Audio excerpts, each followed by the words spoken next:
How much error can we actually tolerate in the pursuit of truth?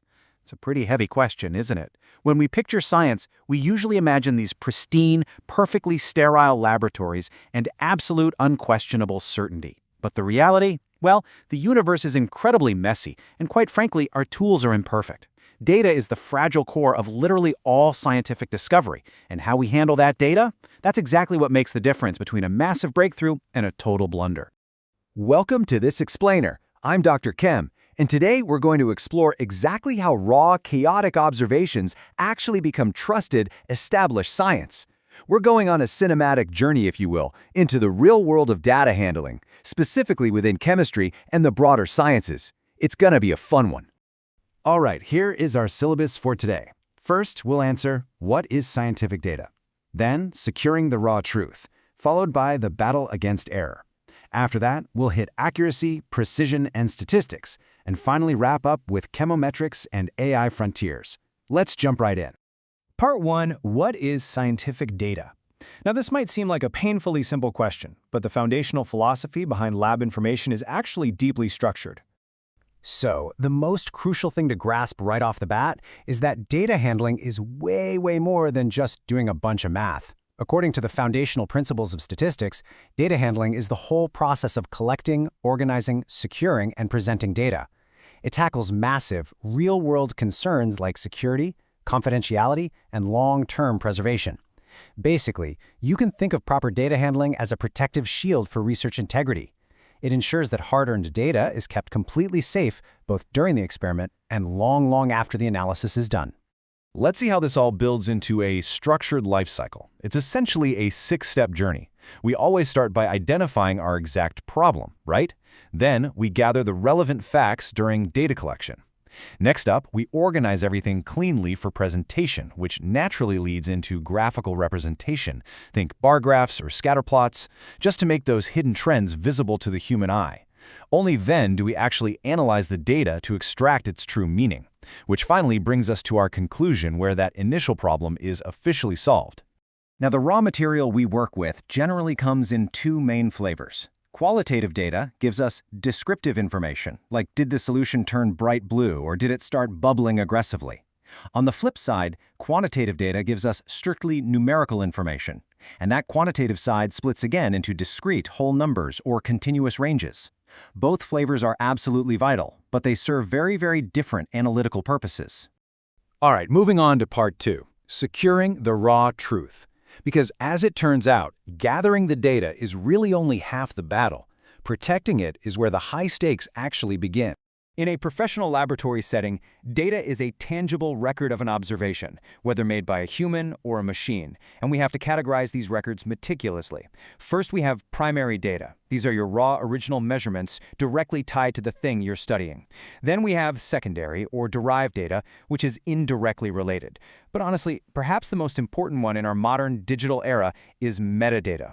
Metadata is simply data about the data. It provides the context, and without context, a massive spreadsheet full of primary data is, frankly, essentially meaningless.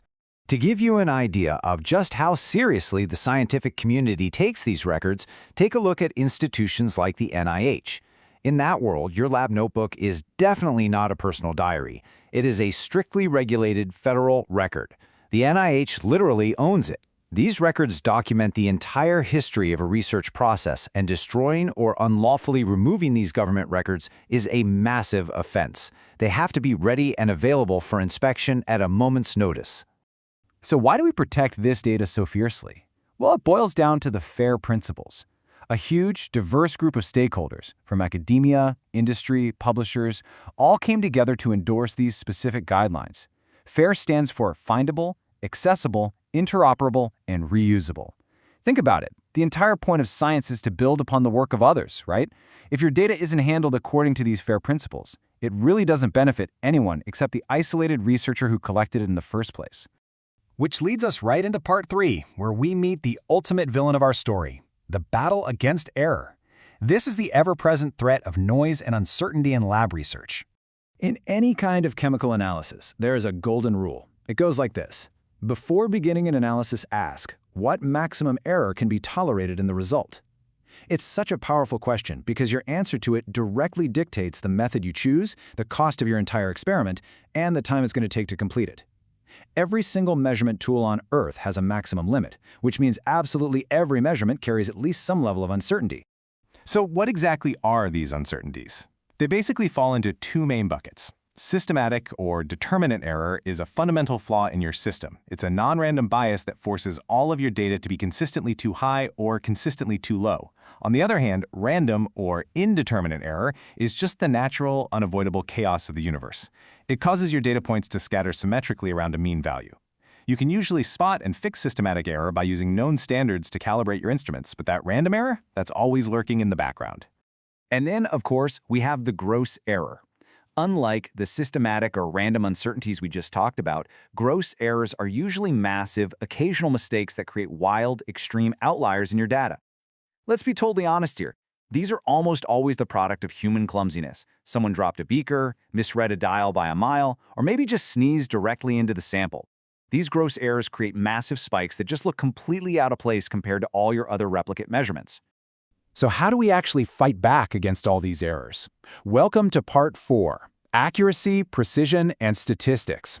This is where we bring in the heroic tools of mathematics to assess the reliability of our results. Let's use the absolute classic four-quadrant bullseye metaphor to break down two terms that get confused all the time. Accuracy is all about hitting the true center of the target, getting the right answer. Precision, though, is about how tightly grouped your shots are, regardless of where they actually land. You can be incredibly precise with a super tight cluster of data points, but be completely inaccurate if a systematic error has shifted that whole cluster far, far away from the true center. Make sense? When we're analyzing replicate measurements, we rely heavily on statistics like the mean and the median. The mean is simply the average of all your values. But remember those clumsy gross errors we were just laughing about? One extreme outlier can horribly skew the mean, dragging your average completely off target. That is exactly why scientists often prefer to rely on the median, which is the exact middle value in a numerically ordered set.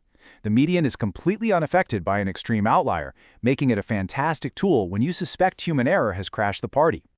Finally, it's time to step into the future with Part 5, Chemometrics and AI Frontiers. This is where traditional data handling collides with cutting-edge technology.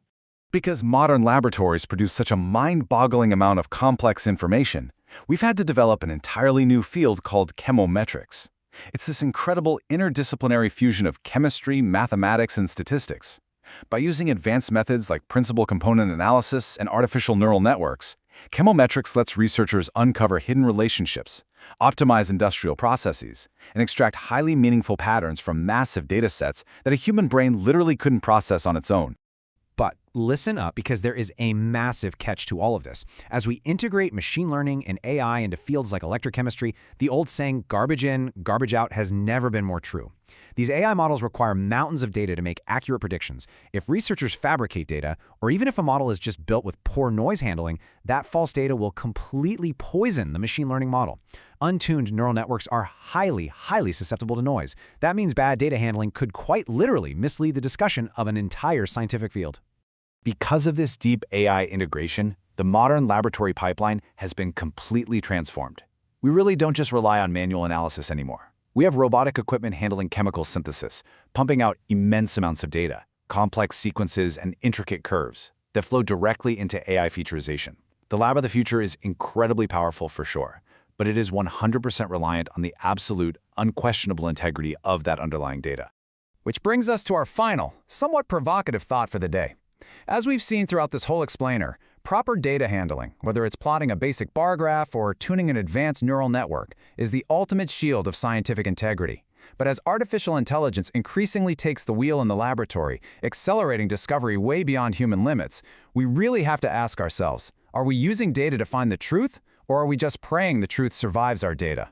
Thanks for joining me, Dr. Chem, on this journey today. Keep questioning, keep analyzing, and I'll catch you next time.